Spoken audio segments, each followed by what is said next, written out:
বাঁকা ঠোঁটের হাসিতে যে কত তরুণীর হৃদস্পন্দন বাড়িয়েছিলেন সুচিত্রা, তা এতদিন পরেও বাঙালির মুখে মুখে ফেরে। সুচিত্রা ঘাড় ঘুরে তাকালে সময় কি একটু থমকে যেত না? যেত।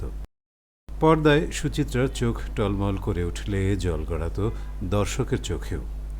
তার মুগ্ধতাকে আকণ্ঠ গ্রহণ করেছে দর্শক সমাজ।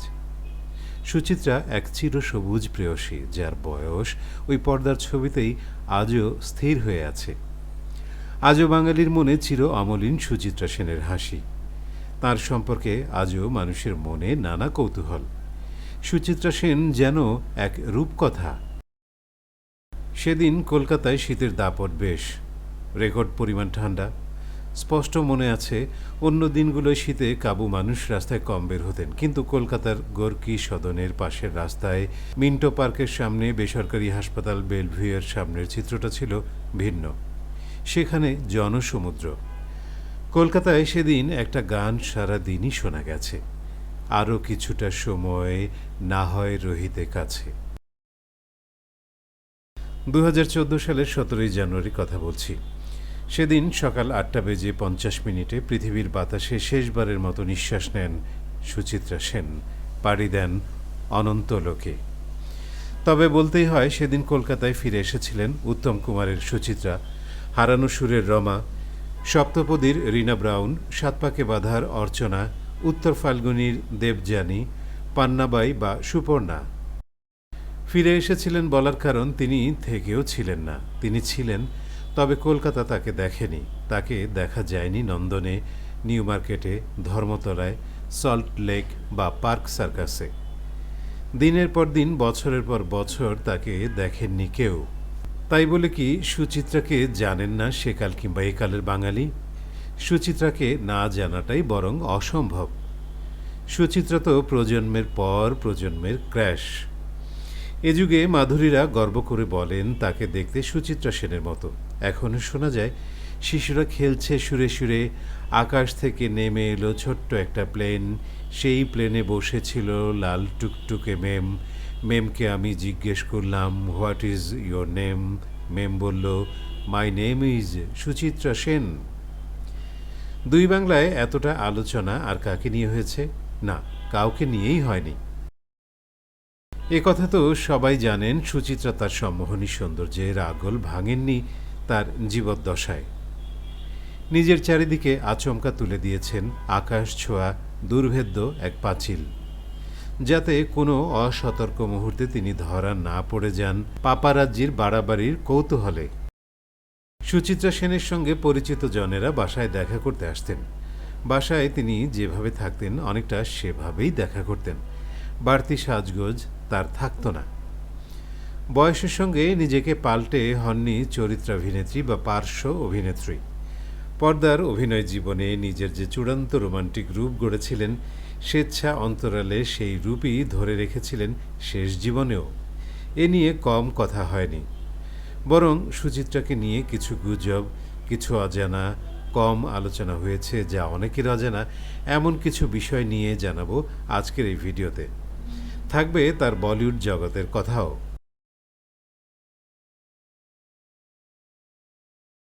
মিষ্টি পছন্দ ছিল সুচিত্রার। কলকাতার দেওদর স্ট্রিটে ঢোকার মুখে বালিগঞ্জ সার্কুলার রোডে অভিজাত মিষ্টির দোকানের বহু পুরনো ক্রেতা ছিলেন সুচিত্রা সেন। তার খুব প্রিয় মিষ্টি সেখানকার নরম কাঁচাগোল্লা। তাছাড়া প্যারা, সন্দেশ, স্পঞ্জ রসগোল্লা, গোলাপ জামুন, পানি সন্দেশ, ওই দোকানের যা কিছু বিশেষ তার সবই সুচিত্রার পছন্দের। সৌভাগ্যক্রমে সুচিত্রার বাড়িতে যারাই অতিথি হয়ে গেছেন তারাই টের পেয়েছেন মিষ্টি খাওয়া মানে যেন মিষ্টি উৎসব। এমনও হয়েছে যে মাত্র দুজন অতিথির সামনে তিনি একেবারে হাজির হয়েছেন 20-25টি হরেক রকম মিষ্টি ভর্তি বড় গামলা নিয়ে। সুচিত্রার আপ্যায়নের রীতি প্রায় সবার ক্ষেত্রেই সমান। সতর্কতায় কেউ খাবো না বললে সুচিত্রার কাছ থেকে এমন আদর মাখা মধুর নির্দেশ আসত যে জীবনে মিষ্টি মুখে না দেয়া মানুষটিও মিষ্টি খেয়ে নিতে বাধ্য হতেন।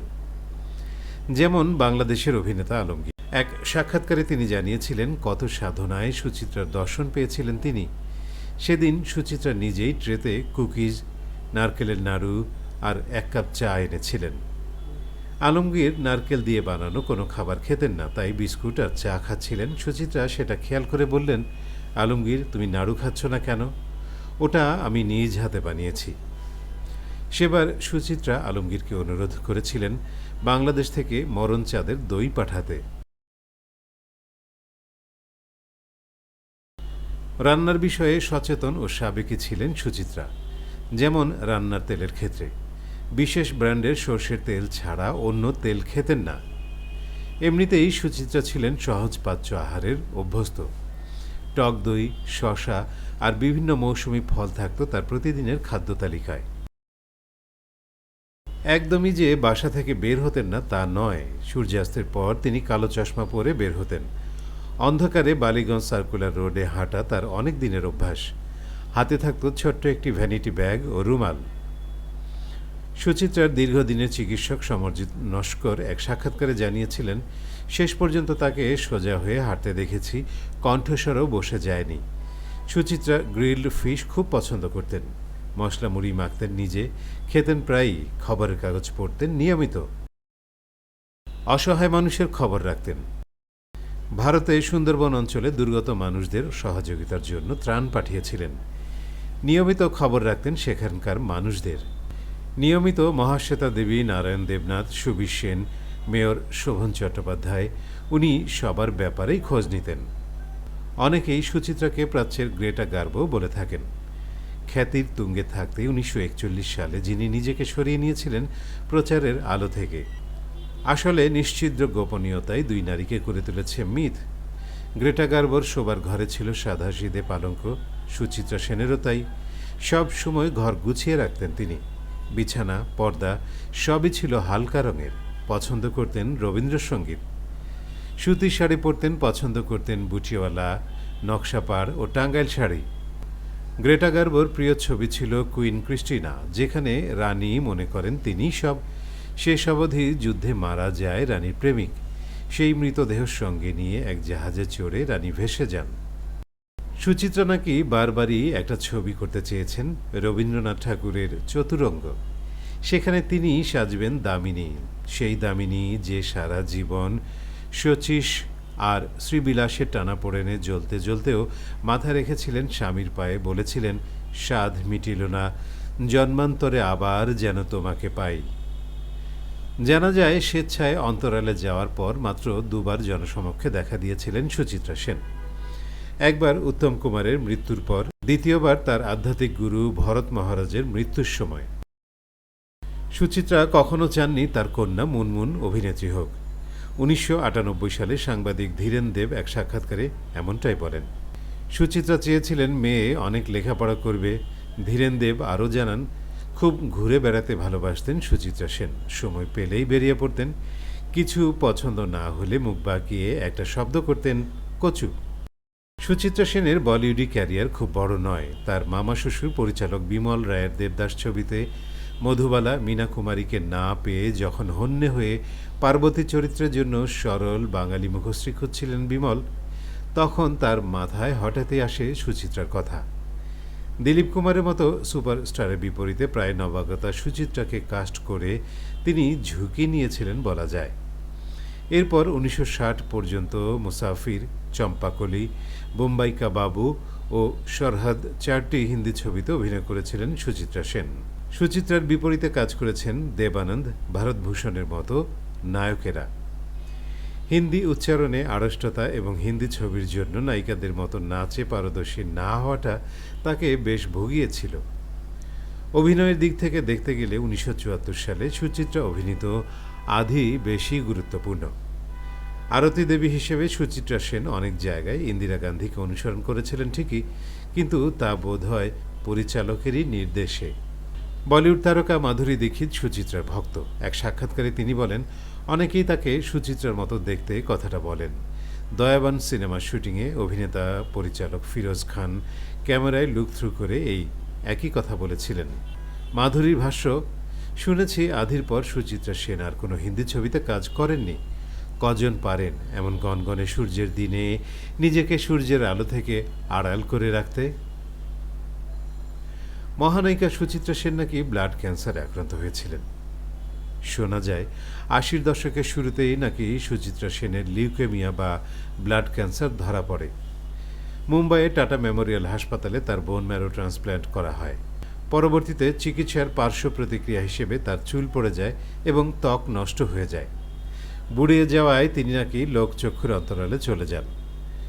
রক্তের ক্যান্সার না হলেও সেপ্টিসিমিয়া জাতীয় গুরুতর কোনো সংক্রমণ হয়েছিল সুচিত্রার। সুচিত্রা সেনকে যুক্তরাষ্ট্রে নেওয়া হয়। সেখানে শরীরে দূষিত ও সংক্রমিত রক্ত বদলে পরিশুদ্ধ রক্ত দেওয়া হয়। রক্ত বদলে ফেলার খবরটা কোনোভাবে ছড়িয়ে পড়ায় অনেকেই মনে করেন তার রক্তে ক্যান্সার বা ক্রনিক মাইলয়েড লিউকেমিয়া হয়েছিল। তার রক্তে হিমোগ্লোবিনের পরিমাণ সব সময় কম থাকত। আমাকে টাচ করবে না, সপ্তপদী সিনেমার সেই সংলাপ অনেকেরই মনে থাকবে। রিনা ব্রাউনের সেই সংলাপ যেন তার জীবনেরই অংশ হয়ে গিয়েছিল। যুগের পর যুগ কেউ ছুঁতে পারল না তাকে।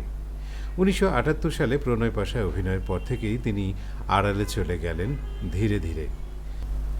সুচিত্রা সেন এক জীবনে তৈরি করেছেন একের পর এক রূপকথা। সে রূপকথা হয়তো লেখা হচ্ছে এখনও।